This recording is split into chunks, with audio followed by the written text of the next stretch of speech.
آج ایک تصور بن گیا ہے کہ پیر کا پتر پیر ہے۔ آپ کے تدریسی معاملات اور آپ کی خدمات، اور پھر ایک عام تصور حضور غوث اعظم رضی اللہ عنہ کے بارے میں بس یہی ہے کہ وہ ایک عام پیر تھے یا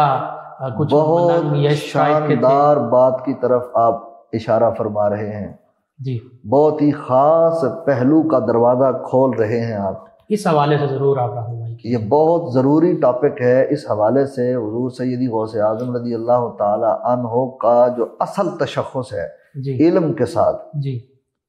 وہ ضروری ہے۔ آج ہم جس دور سے گزر رہے ہیں، ہمارے ناظرین کے لیے اور جہاں تک یہ بات جا رہی ہے سب کے لیے یہ ایک پیغام ہے۔ جی، غوث پاک رضی اللہ تعالی عنہ جب مادرزاد ولی تھے، اللہ اکبر، سلوک و تصوف سے آپ متصف تھے، جی باطن آپ کا مصفہ تھا، مزکہ تھا،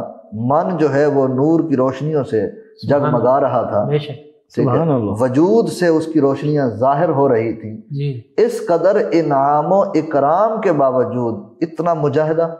اللہ اکبر، علم کے معاملہ میں اتنی کوشش، جی، اپنے گھر بار کو چھوڑ کر دوسرے شہر جا کے علم حاصل کرنا، علماء کے سامنے زانو تلمذ طے کرنا، سبحان اللہ، اور پھر اس وقت کی جو عصری علوم، اس وقت کے جو علوم مروج تھے، جی، جو فقہی تھے، جو تفسیری تھے، جو حدیثی علوم تھے، ان تمام علوم کو بالالتزام آپ نے ان کا باقاعدہ طور پر اہتمام کر کے ان کو پڑھا، ان کو حاصل کیا، ان کے لیے آپ نے سٹرگل کیا، کوشش کی۔ اس کوشش سے یہ ظاہر ہو رہا ہے، یہ ایک درس مل رہا ہے، نصیحت مل رہی ہے، سبق مل رہا ہے کہ آپ دیکھیں آپ کے والد بھی ولی ہیں، سبحان اللہ، پیر ہے، بالکل، حضرت ابو صالح موسیٰ جنگی دوست ولی ہے نا۔ آپ کی ہی ولایت کا ہی تو یہ ایک منظرنامہ تھا کہ آپ نے وہ ایک سیب کھایا تو آپ اس کے مالک تک پہنچے، جہاں سے پھر آپ کی ولایت کا یہ ظہور ہوتا ہے، پتہ چلتا ہے۔ ایک ولی کے بیٹے ہیں اور خود بھی منصب ولایت پر وہ مادرزاد ہونے کی حالت میں وہ فائز ہے۔ سبحان اللہ، پھر علم حاصل کرنے کے لیے اتنی محنت، جی، اتنی کوشش، کئی راتیں پتے کھا کے گزارنا، کئی دن روزوں کی حالت میں گزارنا، بے شک، اور دوران طالب علمی اتنی مشقتیں اور اتنے مصائب و آلام کا برداشت کرنا، یہ دراصل غوث پاک کی سیرت کا وہ پہلو ہے جس کو اجاگر نہیں کیا جاتا، جس کے بارے میں بتایا نہیں جاتا۔ آج ایک تصور بن گیا ہے کہ پیر کا پتر پیر ہے، بے علم نتوا خدا را شناخت،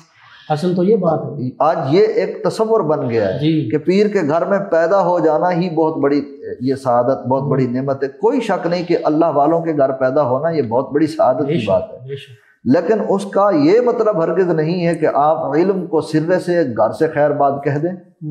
یعنی اہل ہی نہ ہو تو پھر وہ۔ اب اگر کسی نے قرآن کی تفسیر نہیں پڑھی، قرآن کریم کا مطالعہ نہیں کیا، اس کے تلفظات کے بارے میں نہیں اس کو پتہ، صحیح ادائیگی کے بارے میں نہیں پتہ، احادیث کے بارے میں نہیں پتہ، پھر فقہ کے بارے میں نہیں پتہ، اصول فقہ کے بارے میں نہیں پتہ، اس کو شریعت کے احکامات، حلت اور حرمت کے مسائل کا نہیں پتہ، اس نے کیا بندگان خدا کی اصلاح کرنی ہے؟